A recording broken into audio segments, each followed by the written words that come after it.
In the autumn of 1887, in the hill country of central Missouri, a farmhouse came up for public auction with a reputation that had preceded it by 11 years.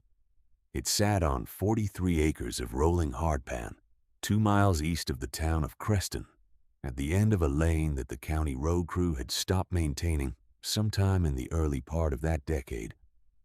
The lane was not the problem. The 43 acres were not the problem. The house itself, a 2-story frame structure with a wraparound porch and a cellar dug into the hillside, was sound enough from the outside, the clapboards weathered but unrotted, the foundations stone-laid and solid. Whoever had built it to last, and it had lasted, sitting in the October light like something that had decided not to fall simply because no one had told it to. The problem was the attic. Everyone in Creston knew it. The county clerk knew it when he filed the notice of sale. The auctioneer, a man named Durward Vetch, knew it when he drove out to survey the property the week before the bidding. He walked the ground floor, noted the good oak floors and the plaster walls that held their coat, walked the second floor, checked the joinery at the window frames and the stair rail, and then stopped at the narrow stair that rose toward the attic hatch. He did not climb it. He had heard enough.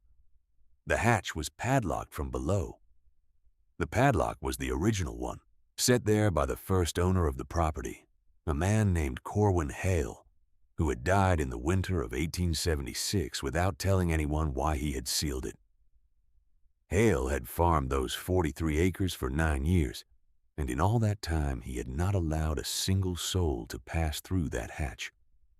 His nearest neighbor had asked him once, in what the neighbor described as a careful and neighborly way, what was up there. Hale had said that nothing was up there that the neighbor needed to worry about, and there was something in the way he said it that stopped the question from being asked a second time. When Hale grew sick in the November of his last year, he locked the hatch with a cast-iron padlock and kept the key on a cord at his throat. When he was found dead in the spring thaw, the key was gone. No one ever found it. The property had sat vacant since then, passing through the hands of 2 different county administrators who could neither sell it cleanly nor find cause to break the lock. Anyone with legal authority to act seemed unwilling, and anyone willing seemed to lack legal authority. And so the padlock had endured for 11 years, and the attic remained sealed, and the stories had grown the way stories always grow around sealed things, filling the empty space with whatever the teller found most plausible or most frightening. Some said Hale had stored contraband up there. Some said there had been a death. Some said the man had simply gone strange in his last years and had locked away his grief over a woman who had left him before the war and whose photograph he had never stopped carrying. None of these stories accounted for the fact that Corwin Hale had been, by every account, the most methodical and precise man in the county. That was the situation when Clara Voss came to the auction on a Tuesday morning in October, with $31 folded in the inside pocket of her coat and a set of lock-picking tools wrapped in oilcloth at the bottom of her bag. She was 27 years old. She had come to Missouri from St. Louis 6 weeks earlier, arriving with those tools and the contents of a single trunk and the deed to a storage unit on the south side of the city that held her father's workshop equipment, which she would decide what to do with in the spring.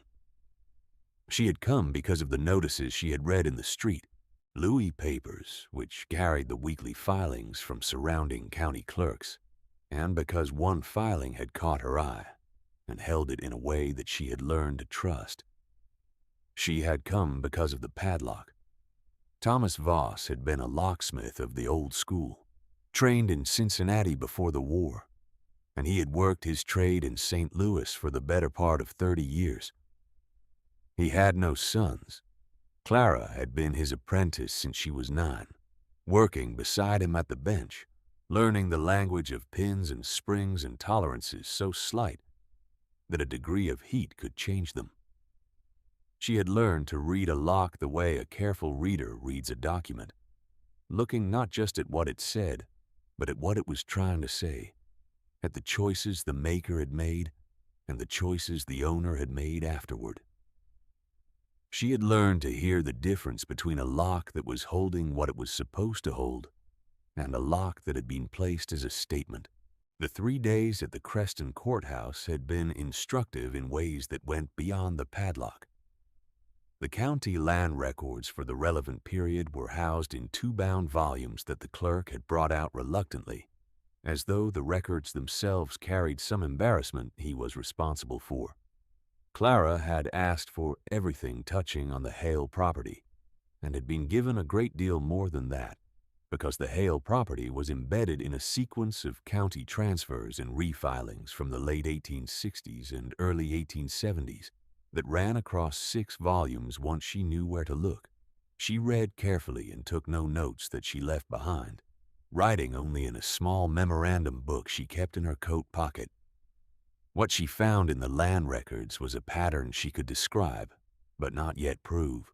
It was a sequence of filings that appeared, on their face, to be routine boundary determinations and ownership clarifications, but that, taken together, described a systematic consolidation of river bottom land into a single beneficiary. The beneficiary was a St. Louis entity called the Western Agricultural Trust. The trust had been dissolved in 1879. Its principles were scattered, but its work was still legible in the county record to anyone who read 6 volumes instead of 1. She had also learned from the newspapers and from the county records she had spent 3 days reading in the Creston courthouse before she drove out to look at the property, that the padlock on the Hale attic was a Sargent and Greenleaf lever tumbler model from the late 1860s, one of the best commercial locks made in that era, well beyond what a farmer of modest means put on a storage room. A Sargent and Greenleaf of that period cost 3 times what a standard padlock cost. It was not a lock you bought to keep out casual curiosity. It was a lock you bought because what you were protecting needed to stay protected against a serious and determined attempt. She had stood at the hallway window of the house during her preview visit, looking up the 4 steps to the hatch, and the thought had settled in her with the quality of a thing already decided.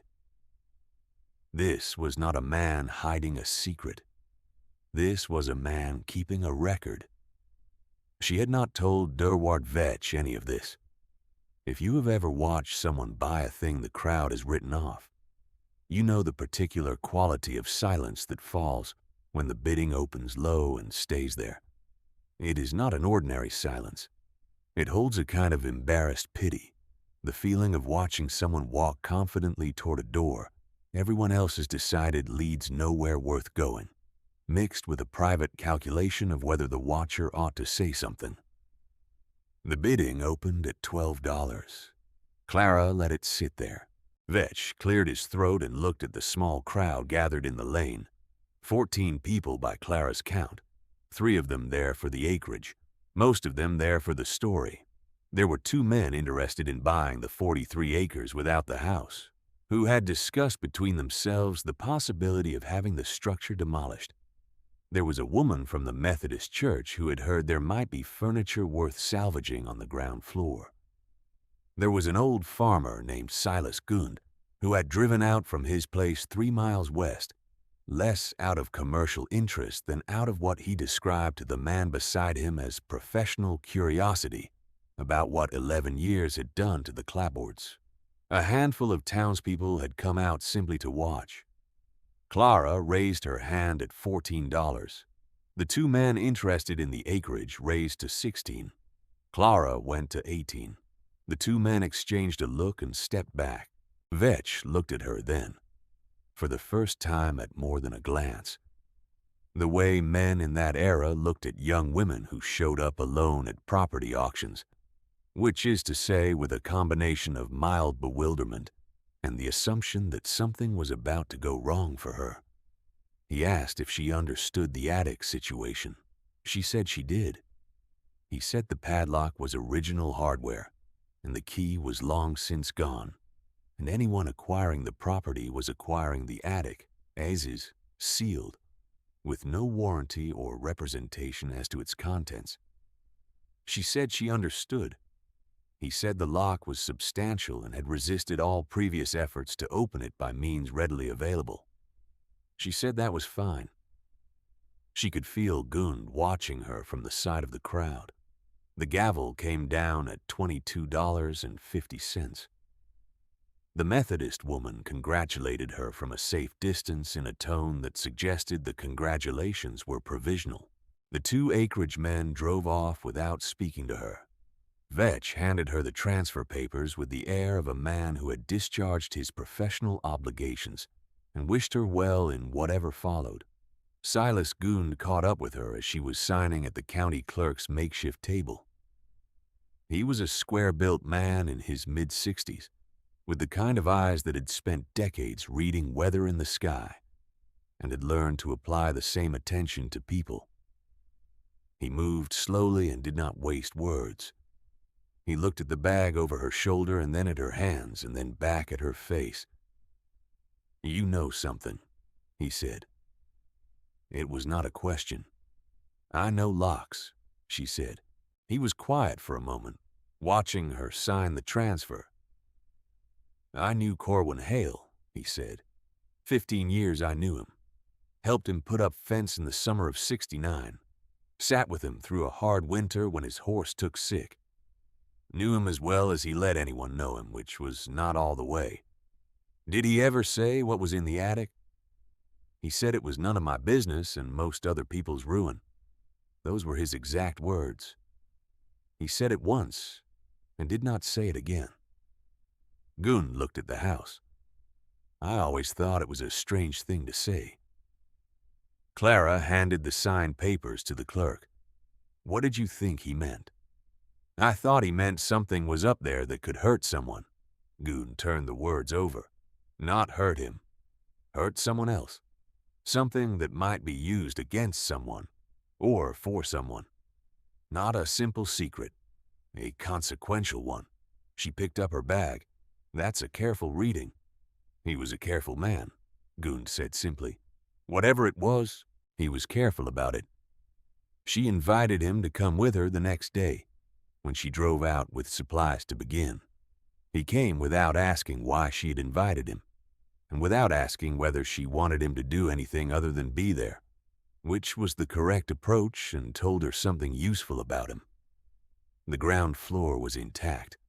The furniture was still there, covered in dust and mouse-eaten in the cushions, but the bones of it were sound. A good dining table in cherry, a settle against the parlor wall, a rocking chair that had been positioned facing the east window as though someone had last sat in it to watch the morning. The iron stove in the kitchen was an early model from a St. Louis foundry, still serviceable. The oak floors were solid underfoot, a little gritty with 11 years of dust, but unwarped, the joinery still tight. In the small room off the parlor that Hale had apparently used as a study, a writing desk stood against the wall, the kind with a slant top and interior compartments. Clara opened the slant top and found what she had half expected to find in a careful man's study. Order. The compartments held a spent bottle of ink, a penknife, a small ruler in brass, and, in the deepest compartment, a ledger book. The ledger was bound in dark leather and ran from 1867 to 1876, the full span of Hale's tenure at the property. It was an accounts ledger in its formal structure, recording farm income and expenses in a steady copperplate hand. But it was not only that. On the last 8 pages, in a handwriting that was smaller and closer than the account entries, pressed tight against the margins as though the writer had been conscious of space, were entries of a different kind. Observations, dates and locations and brief descriptions of work performed in the field. Survey work, the ledger of a county surveyor recording what he had seen and done, and, in the final entries, what he had begun to suspect. Clara read those last 8 pages twice, standing at the writing desk in the dusty study. And then she closed the ledger and set it beside the ink bottle. She had known, when she paid $22.50, that she was betting on a careful man's decision to buy the best lock available. The ledger confirmed that the bet was sound. She climbed the attic stair with her tools and her lantern, and she closed the lower door behind her because she wanted quiet. And she sat on the stair with the padlock in her hands and the lantern set on the step beside her, and she looked at it for a full minute before she touched the tools. It was a Sargent and Greenleaf lever tumbler, late 1860s production. The body was cast iron, the shackle hardened steel, the keyway a distinctive cloverleaf pattern that she would have known without reading the maker's name on the side of the body. She had worked 2 of them in her father's shop, one brought in by a St. Louis hotel that had lost the key to a strong room, and one that a family had found in a deceased uncle's estate. She knew the mechanism. She knew the number and arrangement of the levers, the spring tensions, the precise alignment required before the bolt would release.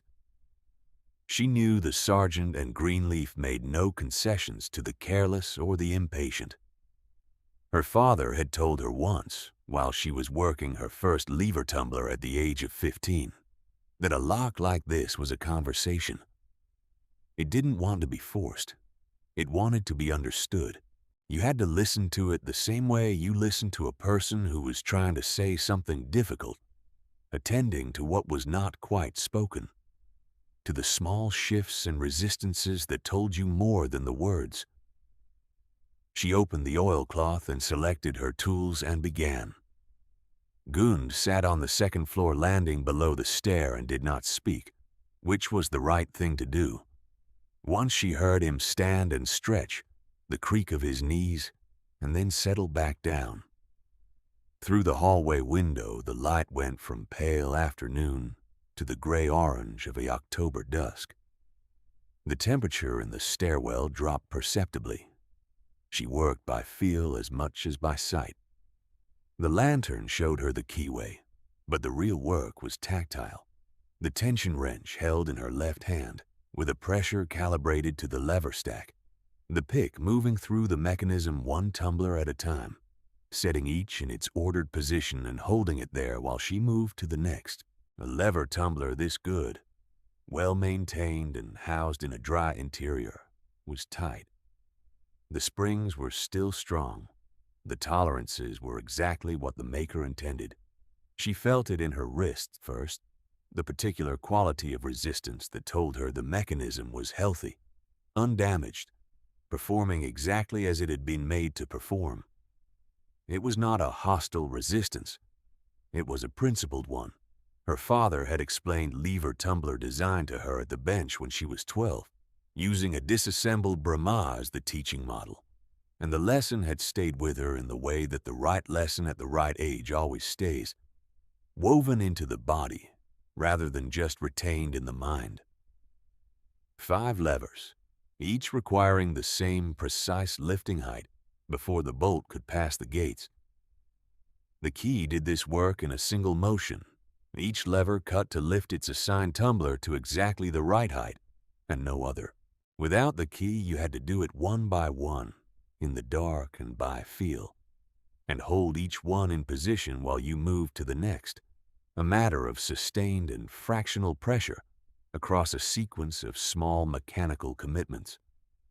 The tension wrench was the crucial instrument, applying the rotational force that bound the levers progressively as they reached their gates, but not so much force that the binding prevented movement.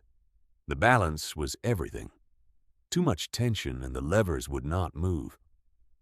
Too little, and the ones already set would fall back.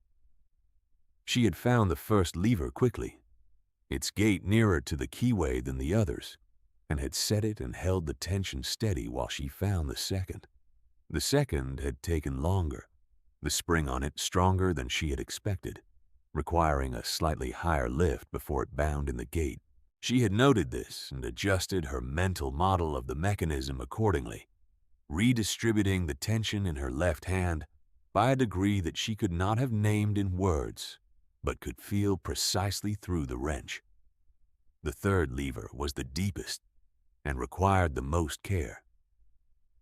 It was also, she suspected, the lever Hale had considered when buying this particular model, because it was the one that made the difference between a lock that a skilled person could open with patience and a lock that resisted even the patient.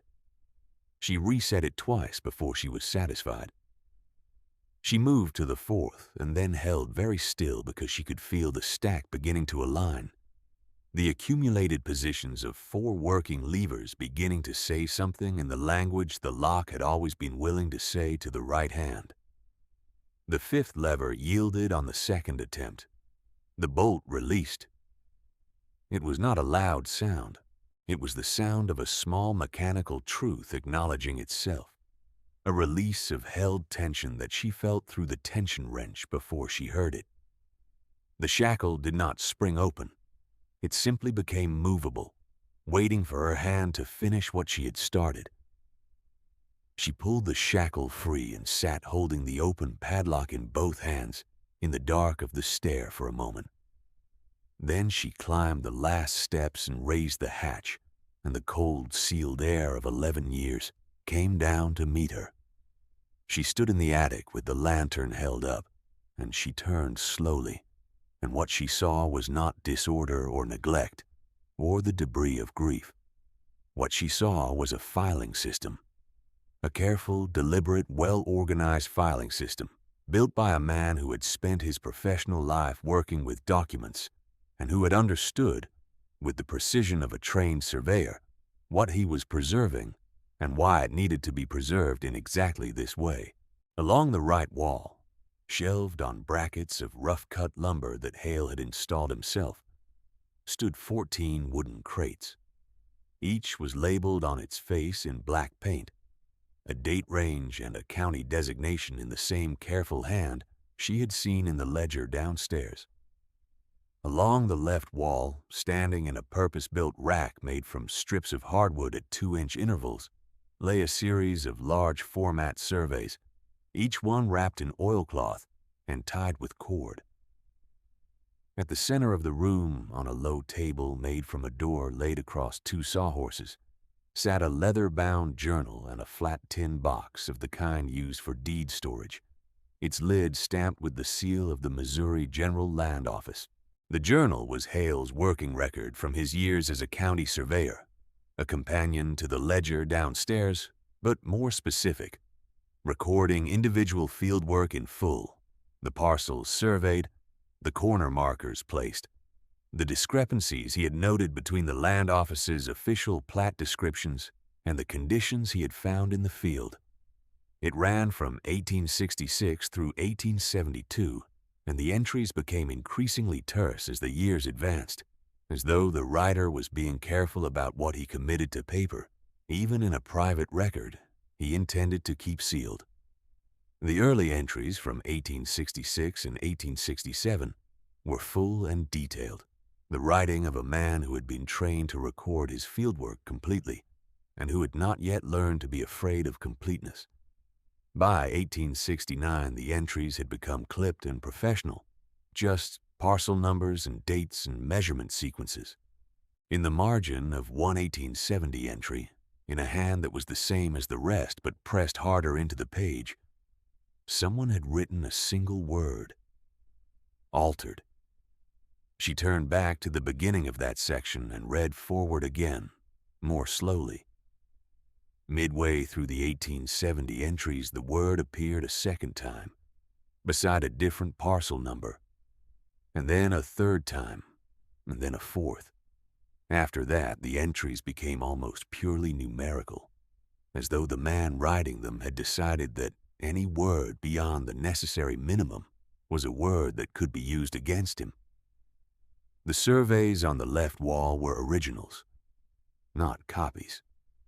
The originals bearing his seal and his field notations of every survey he had performed in the 6-year period of his employment with the General Land Office in the eastern portions of Callaway and Boone counties, along a stretch of the Missouri River bottom. She understood as she unrolled the first one and held the lantern close, what she was looking at and why it mattered. She had read enough at the courthouse to understand the shape of the thing, but reading about it and holding the original documents were different experiences. The land along the Missouri River bottom in Callaway and Boone counties was some of the richest agricultural soil in the state. During and after the war, it had been settled by families who had received informal land grants from Union officers administering the territory. Verbal or simply witnessed allocations that carried the weight of custom and the practice of a chaotic period, but lacked the formal backing of a general land office filing. Those families had cleared the land and built on it and worked it for years, believing in good faith that their occupancy was sufficient to establish a legal claim under the customs of the period. A St. Louis land company called the Western Agricultural Trust had believed otherwise.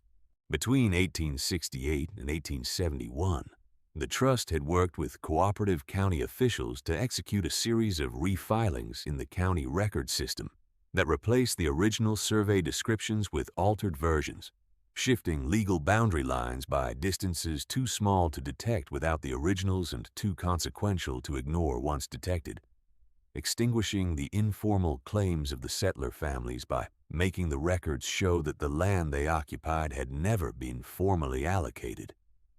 Corwin Hale had been the surveyor sent out to confirm the county's boundary determinations on several of these parcels. He had gone to the field. He had placed his corner markers. He had produced his surveys, and he had come back to find that the surveys on file at the county office did not match the surveys he had produced. He had understood what that meant. He had also understood what it meant to say so openly to a land company that moved through county courthouses with the confidence of an institution that had already purchased the necessary cooperation. He had done what he could do. He had pulled his originals before they could be replaced. He had built a room for them. He had locked the room and kept the key at his throat and died, knowing that the evidence existed, even if he could not be the one to act on it. "None of my business," he had told Silas Goond. "Most other people's ruin." He had been both right and wrong about that.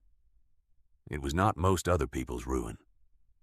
It was the ruin of 71 families who had worked the river bottom land and lost it to paperwork they had no way to challenge, whose names and parcel descriptions were recorded in Hale's careful hand in the journal that now sat open on the low table in the attic of a house that had sold for $22.50.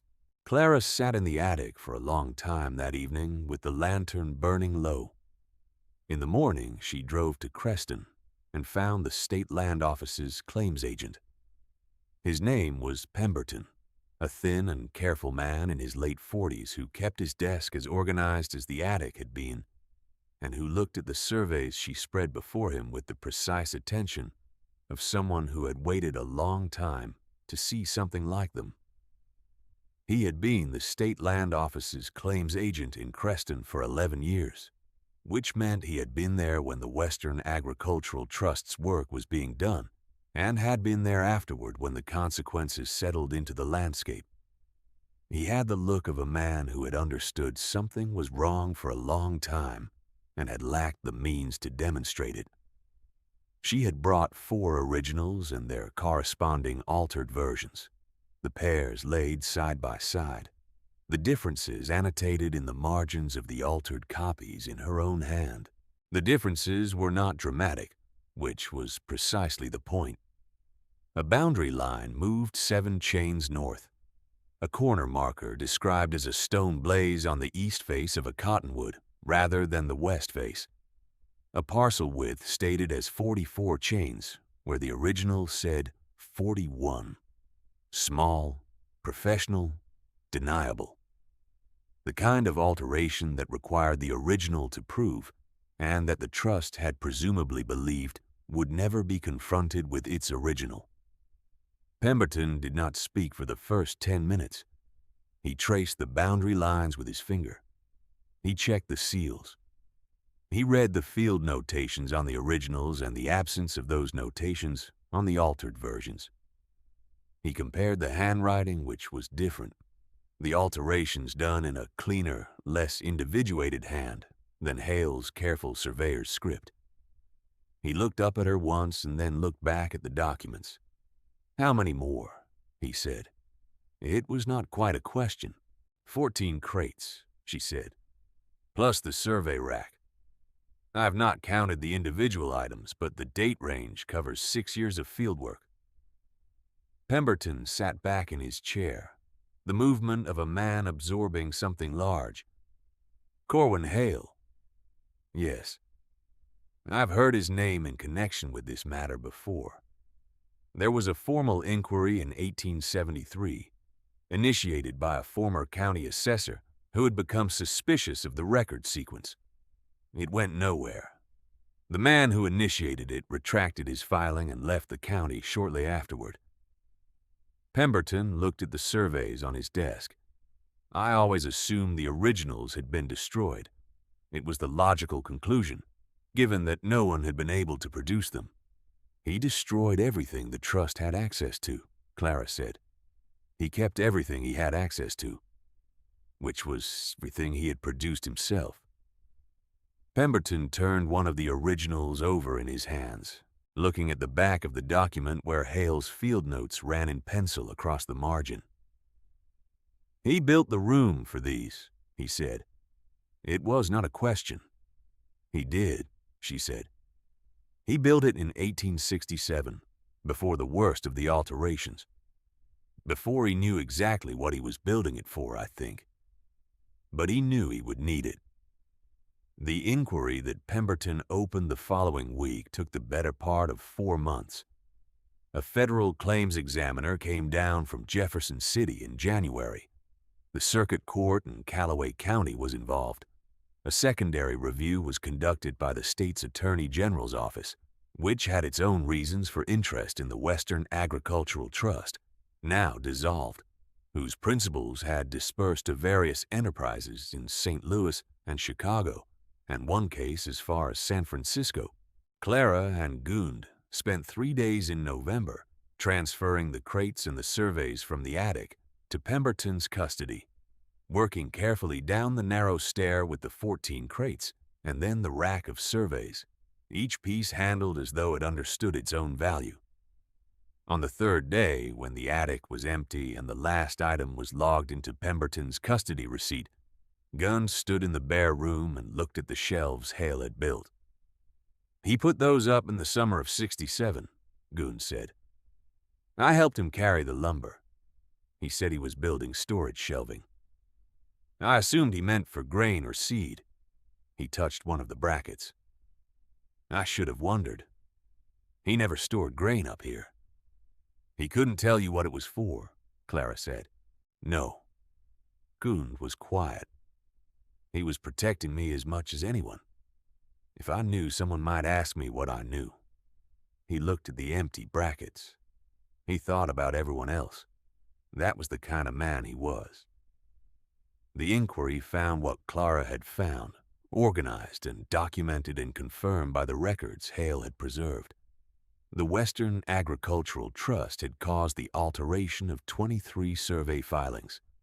The affected families, 71 in total, had lost claims to a combined acreage of nearly 4,000 acres of Missouri River bottomland.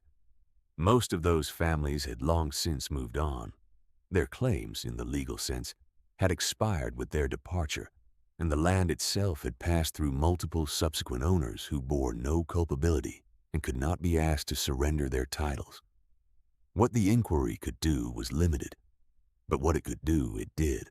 The state's land record system was ordered to enter a corrective notation against each of the 23 altered filings, stating the original survey description and the nature of the alteration. Each notation named the original grantee family. Each notation constituted a formal acknowledgement, entered in the public record, that a fraudulent filing had extinguished a legitimate claim. The Western Agricultural Trust, long dissolved, could not be criminally pursued. Its principals had scattered. The men who had authorized the alterations were beyond the reach of any practical remedy. The law, as Pemberton explained to Clara in his careful and unsentimental way, was good at describing what had happened and poor at undoing it. A woman named Ruth Cade came to the county clerk's office in February of 1888 when the notice of the inquiry's findings was posted. She was 63 years old, and she brought with her a letter her father had written in 1872 when the family's claim to their 32 acres of bottomland had been denied by the county recorder. In the letter, her father described the surveyor who had been sent out to confirm the county's determination, a small, precise man who had said nothing at all, but whose face had, in the father's words, told him that something was wrong before the formal letter arrived. Corwin Hale, the man who had placed the corner markers and come back to find his work, had been replaced. Ruth Cade stood at the clerk's counter in February and read the corrective notation that acknowledged her father's original claim. She read it twice. She did not say anything, and the clerk did not say anything, and there was between them the particular silence of a record being set right, which is a different silence from any other kind. She was in Creston that day, finishing the business of the property. She did not know Ruth Cade had come in. She learned of it later from Pemberton, who told her in the same factual and direct way he handled all the business of the inquiry, without sentiment and without minimizing what it meant. She spent 2 weeks at the farmhouse in November, after the crates were gone and the inquiry was underway, cleaning the ground floor and making the minor repairs the house required. She worked from the perimeter inward, the way her father had taught her to approach a new shop, methodically and without rushing, fixing the front porch board that had given way, rehinging the kitchen window that had dropped on its pintles, pulling up the loose length of oak floor in the hallway, and re-nailing it. She replaced 2 lengths of weathered clapboard on the south face where water had found its way behind the paint. She cleaned the iron stove and tested the flue. She was not doing this for the next owner, though the next owner would benefit. She was doing it because the house was hers, and she did not leave things half done. On the last morning, she went back to the attic. The shelves were empty. The door and sawhorse table stood at the center of the room. The padlock hung from its hasp, open. The gable window let in the thin November light. She took the padlock down. She turned it in her hands, feeling the weight of it and the quality of the workmanship, the tight-fit body and the hardened shackle and the cloverleaf keyway that had yielded to her hands after 11 years. It was a good lock. Honest, as her father would have said. It said exactly what it meant and had yielded to exactly the right answer, which was the highest praise he knew for a mechanism. She put it in her coat pocket and went down the stairs. Gunn drove her to the stage stop in Creston the next morning, the two of them sitting up on the wagon seat in the cold air, with the bare trees on either side of the lane stripped to their winter lines. "What will you do with the place?" he asked. "Sell it in the spring. Someone will want 43 acres. "It's good land," he said. "Hard, but good." They rode in silence for a while. A crow cut across the lane ahead of them and landed in the field stubble to the left, walking in its deliberate way along a fence line. "Pemberton said the last of the hearings closed in November," Gunn said. "I heard. 71 families." He said it quietly, the way you say a number when you are trying to hold what it means. "Most of them scattered to the winds. Some of them got something," she said. "Some of them did." He turned the reins in his hands. Hale would have thought it was not enough. "It isn't enough," she said. "It's what was possible. What does it take to hold a truth in trust for 11 years, in a sealed room, trusting that the right understanding will eventually come to it? There is a kind of patience that is not passive, that is not simply waiting. It is the patience of someone who has assessed the situation clearly and made the only decision available and committed to it completely, knowing the cost and paying it anyway. Corwin Hale made that decision with a padlock and a lifetime of careful records. He left the evidence for whoever came with the right hands and the right willingness to listen to what a lock was trying to say. The stage came in at 10:30, 40 minutes late, the driver in a heavy coat and the horses blowing steam in the cold air. Clara climbed up with her bag and the padlock in her coat pocket. The stage moved out of Creston and down the county road, the fields on either side gray with frost, the sky pale and high and cold. She could see through the window as the stage turned south, the line of the lane that led to the house. Then the stage passed the turn, and the lane was behind her, and the farmhouse was behind her, and the attic with its empty shelves was behind her, and the sealed air of 11 years had been opened to whatever the world would do with it. The inquiry records are still held in the Callaway County Circuit Court archives, indexed under the heading Land Fraud Review, Hale Survey Materials, 1887 to 1888. The corrective notations are still in the county land record. A person reading them today would find, in the careful copper plate of the county clerk who entered them, 71 family names against 71 parcel descriptions, each one a small formal acknowledgement that a thing had been done that should not have been done, and that the record now said so. Clara Voss opened a locksmithing shop in Kansas City in the spring of 1889. The sign above the door read, Voss Locksmithing, painted in black on a white board by a sign painter on Walnut Street who charged her $1.50 and asked no questions about the work. She hired 1 apprentice in the first year and 2 in the third, and she taught them the same way her father had taught her, from the bench outward, learning the mechanism before the theory, learning to listen before learning to push.